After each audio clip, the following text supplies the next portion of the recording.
அனைவருக்கும் வணக்கம் தோழர்களே. எல்லோரும் எப்படி இருக்கீங்க? ரொம்ப மகிழ்ச்சியாக இருப்பீங்க அப்படின்னு நினைக்கிறேன். இன்றைக்கி வந்து ரொம்ப இம்பார்ட்டண்டான கரண்ட் அஃபேர்ஸ் ஒன்று பார்க்கலாம். என்ன அப்படின்னா, இன்று அரசமைப்பு சட்ட தினம். டெல்லியில் குடியரசுத் தலைவர் தலைமையில் வந்து விழா ஏற்றிருப்பாங்க. நவம்பர் 26ஆம் தேதி, ஓகேங்களா? நவம்பர் 26 தான் என்ன பண்ணிருப்பாங்க, இந்திய அரசியலமைப்பு வந்து ஏற்றுக்கொண்ட நாள் இல்லையா? ஸோ அதனால் வந்து அதை சட்ட தினமாக 2015 கொண்டாடி இருந்திருப்பாங்க, ஓகேங்களா? அந்த விழாவை எங்கே கொண்டாடினாங்க அப்படின்னா, சம்விதான் சதன் என்னும் அரசமைப்பு வளாகத்தில், நாடாளுமன்ற பழைய கட்டடம், ஓகேங்களா, வரலாற்று சிறப்புமிக்க மைய மண்டபத்தில் குடியரசுத் தலைவர் திரௌபதி முர்மு தலைமையில் சிறப்பான விழா நடைபெற்றது. இதில் யார் கலந்துக்கிட்டாங்கன்னு பாருங்கள். துணை குடியரசுத் தலைவர், மாநிலங்களவை தலைவர். துணை குடியரசுத் தலைவர் தான் மாநிலங்களவை தலைவரும். யார்? நம்ம சிபி ராதாகிருஷ்ணன், தமிழ்நாட்டை சேர்ந்தவர். பிரதமர் மோடி. மக்களவைத் தலைவர் யார் அப்படின்னா ஓம் பிர்லா. மத்திய அமைச்சர்கள் மற்றும் இரு அவை உறுப்பினர்கள் எல்லாமே பங்கேற்றிருப்பாங்க.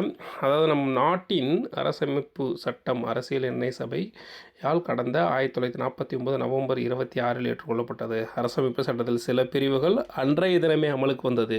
ஸோ இது வந்து ஸ்டேட்மெண்ட் மாதிரி கொடுக்கறதுக்கான வாய்ப்புகள் ரொம்ப ரொம்ப அதிகம், ஓகேங்களா? அரசமைப்பு சட்டத்தின் சில பிரிவுகள் 1949 நவம்பர் 26 அன்றே அமலுக்கு வந்தது.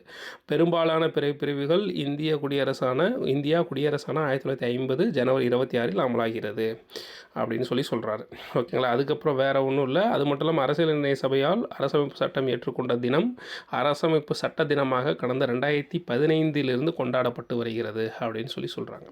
மற்றபடி வேறு ஒன்றும் பெருசான விஷயங்கள்லாம் ஒன்றும் கிடையாது. அதுக்கப்புறம் வந்து பார்த்திங்கன்னா, மத்திய சட்டமியற்றுதல் துறையால் மலையாளம், மராத்தி, நேபாளி, பஞ்சாபி, போடோ, காஷ்மீரி, தெலுங்கு, ஒடியா, அசாமி ஆகிய 9 மொழிகளில் தயாரிக்கப்பட்டுள்ள அரசமைப்பு சட்டத்தின் எண்ம பதிப்புகள் வெளியிடப்பட உள்ளன. ஸோ இது வந்து 9 மொழிகளில் அரசமைப்பு சட்டத்தை வந்து என்ன பண்ணிருக்காங்க, மொழிபெயர்த்திருக்காங்க, ஓகேங்களா? தமிழில் மொழிபெயர்க்கலை. ஓகே, யாருன்னா மலையாளம், மராத்தி, நேபாளி, பஞ்சாபி, போடோ, காஷ்மீரி, தெலுங்கு, ஒடியா, அசாமி ஆகிய 9 மொழிகளில் வந்து அரசமைப்பு சட்டத்தை என்ன பண்ணுறாங்க, எண்ம பதிப்புகள் வந்து வெளியிடப்பட உள்ளது அப்படின்றது முக்கியமான தகவல். நன்றி.